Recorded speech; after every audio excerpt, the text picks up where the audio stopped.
Tere, mina olen Janno Proberg, Ihuriagri tootejuht, kes siis vastutab Kramerite masinate eest. Täna tahaks teile siis näidata ja rääkida natukene Krameri elektrilisest rataslaadurist ehk Kramer KL 25.5EL. Väljas paistab täiesti tavaline rataslaadur, mis tast siin ikka rääkida, aga väljas ei olegi midagi erinevat näha, kuna see on täiesti tavalaaduri omadustega masin, ta on täiesti tavapärast laaduri tööd teeb, aga teda käitab ikkagist aku ja elektrimootorid. Ja mis siis on erinevus tavamasinaga, on siis siit kapoti pealt kenasti näha see mudeli nimetus.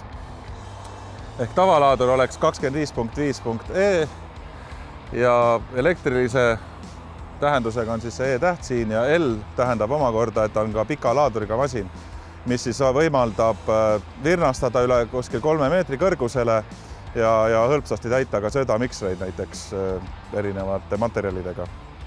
Et ideaalne masin farmidesse ja põllumajandusse. Tavaseades masin tõstaks maast tahti 2,5 tonni ja 5 seal taga tähendab siis, et on Krameri kompakt seeriamasin ehk tal on väiksem kabiin, on ainult uks ühel pool ja on selline üpriski kompaktne.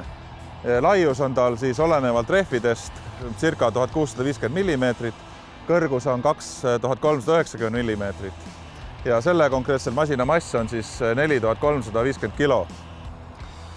Nüüd avame siin nüüd mootoriruugi. Siin on siis põhiinnovatiivsus, võiks öelda. 2016 aastal Kramer siis tegi esimese akulaaduri.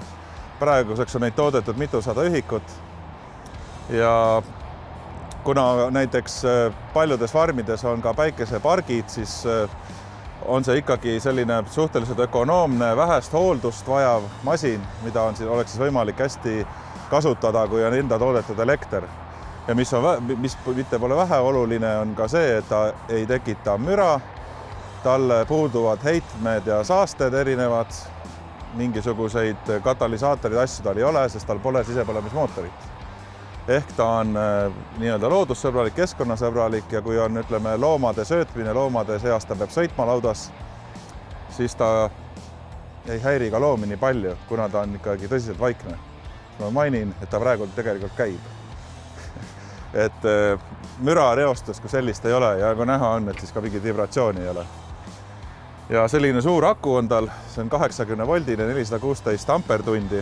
Selline aku siis happeaku, aga happe ei ole tal siis siin purkide sees, ei loksu kusagil, ta on täiesti hooldevaba AMG aku.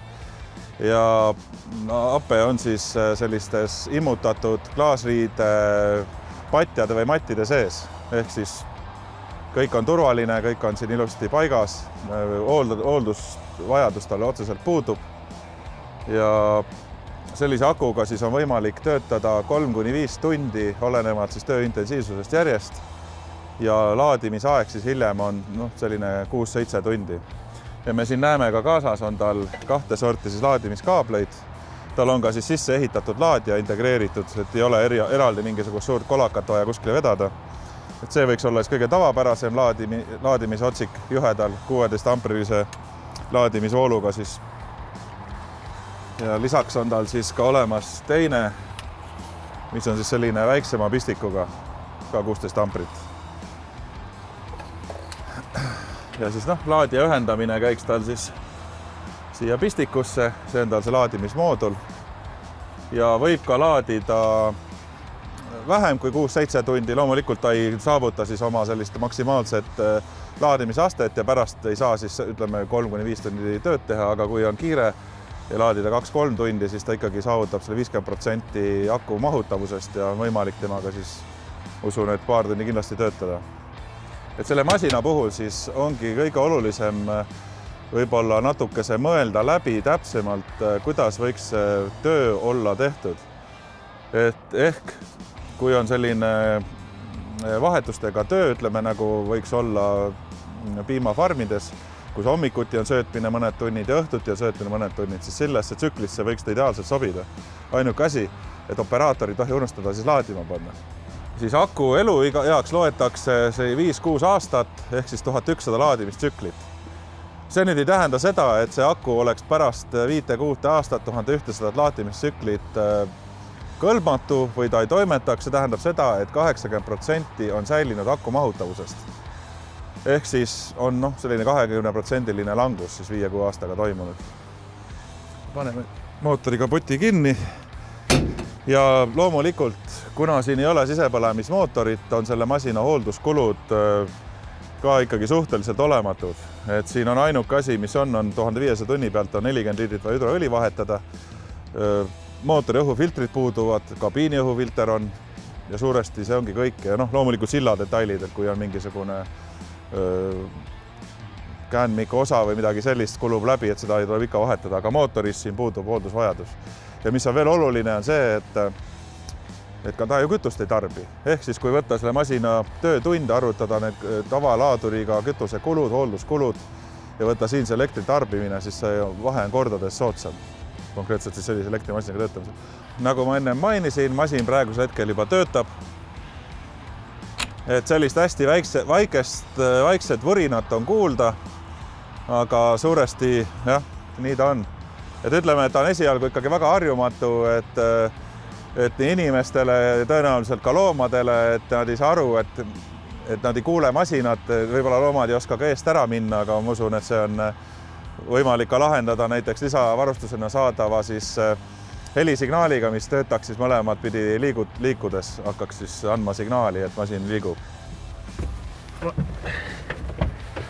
Ma siin natuke seda demonstreeriks, siis näiteks nüüd ma tõstan masti. Et väikene sükene elektrimootori hääl on kosta ja masinal on siis 2 elektrimootorit. 15 kilovatine elektrimootor on siis masina liikumiseks ja 22 kilovatine elektrimootor on siis hüdraulika toitmiseks. See, kuna on 2 elektrimootorit, annab siis selle, et saab sõltumatult kasutada siis nii-öelda masina liikumise ajal saab ka kasutada kiiresti hüdraulika funktsioone, et ei ole nagu nad sõltuvad üksteisest. Liikumiskiirus on siis maksimaalselt 17 kilomeetrit tunnis. Et on küsitud ka, et miks ei saa seda 30 või 40 kilomeetrit tunnis, aga põhjuseks on jällegi aku. Kuna mida kiiremini sõita, seda rohkem kuluks energiat selleks. Et eks see selline optimaalne kiirus on. Ja samas, kui ta on ütleme, lauda või farmi masinana kasutusel, et ega seal ei ole ka sellist suurt kiirust vaja. Et ta ikkagi ongi pigem selline laadimise töömasin. Ja liikumine on ka tal ikkagi on väga vaikne, et nüüd natuke see liigume, ei ole mitte midagi tegelikult kuulda. Et täiesti uskumatult vaikne masin.